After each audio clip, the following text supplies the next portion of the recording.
What's up, it's your favorite NPHP, and welcome back to my channel. As you can see by the title, we are going to discuss how did I manage to juggle school, working full-time, my son, and just life while in grad school.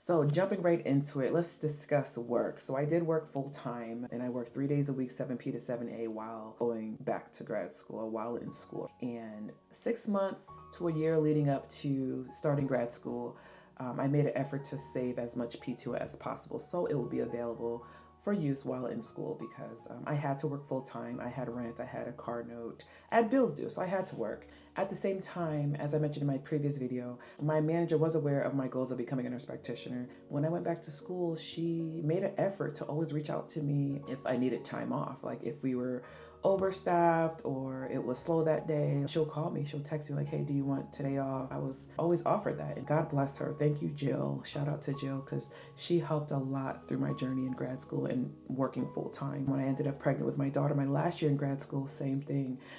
She would reach out to me and say, hey, do you need time off? She actually recommended that I stop working in February. I had my daughter in March, and I graduated in May. So again, I had a lot of PTO. When it came to my son and just family in general, I utilized family, grandparents, aunts, and uncles to watch my son. When I went to school or when I needed time to study, I will ask them to watch them. If you know me, I'm not one to ask for help, but I needed it. I had to buckle down and say, hey, I need someone to watch him when I went to school, or if I needed time to study, I needed someone to watch my son. So I did utilize family members to watch my son, and it was only 1 to 2 hour increments of watching my son, which helped. We'll talk about just life in general, like friends, hanging out with friends, going out partying, and no, I didn't have a life. I didn't have a life in undergrad. When you're obtaining your BSN and becoming a registered nurse, you can't have a life. I mean, you can if you are, one of those smart individuals that doesn't take much to study, and you can retain things that are taught to you while you sit in the classroom. You might be able to balance having a life outside of school. But me personally, I did not have a life, and I was okay with that. I mean, I worked 7P to 7A 3 days a week. I was in class 2 days a week, and I had an online class as well. So I was studying. But like I said, I was okay with not having a life.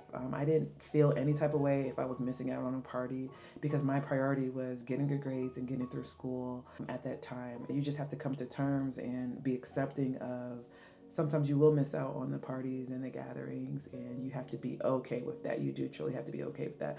I'm thinking back right now, I do remember sometimes I'd be like, oh, I can't go, but it was worth it. It was worth staying focused and getting done with school within that 2-year mark. So no, I did not have a life. I did not have a life in undergrad. I did not have a life in grad school. My life was my job, my kids, and school. Next I want to talk about, you have to know how you study as an individual. For me, it takes a lot for me to retain things, and I know that. I'm not the one that could just sit in class and walk out and remember what was taught to me that 45 minutes sitting in class. I'm the one that has to study. As soon as material is given to us in PowerPoint form, I am studying that night, that day. Even though the test might be in another 3 weeks, I need to study and continue to study daily to just retain things. I'm studying a little at a time. Chapters that we learned that first day, I'm studying that night and slowly studying days after. And I did also utilize going to the library. On my days off, I will try for at least once or twice a week. My study materials stayed with me as if they were my keys or my cell phone. So any chance I got, I will study. If I was at work, I had my study materials. Any downtime I got, I was looking at my notes. When I went to the gym, cardio machines or elliptical, I'll prop my books up. I'm studying then. Any chance I get to study, I was studying. I saved my PTO up while in school. My manager was a blessing, an angel sent, and worked with me while in grad school.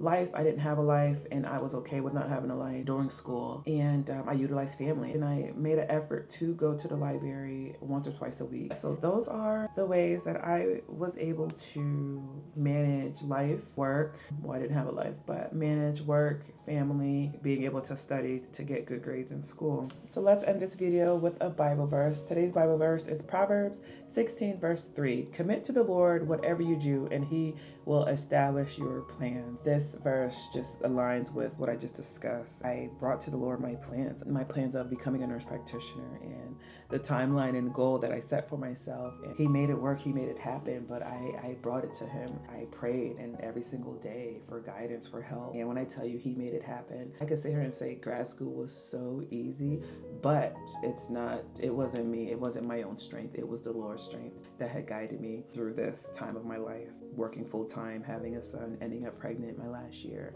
while going through grad school and getting done in the 2-year mark and reaching my goal and becoming a nurse practitioner at the age of 30. So that should conclude this video. Thank you for watching, and stay tuned for next video because I take a deeper dive in the techniques I use to study while in grad school. Until next time.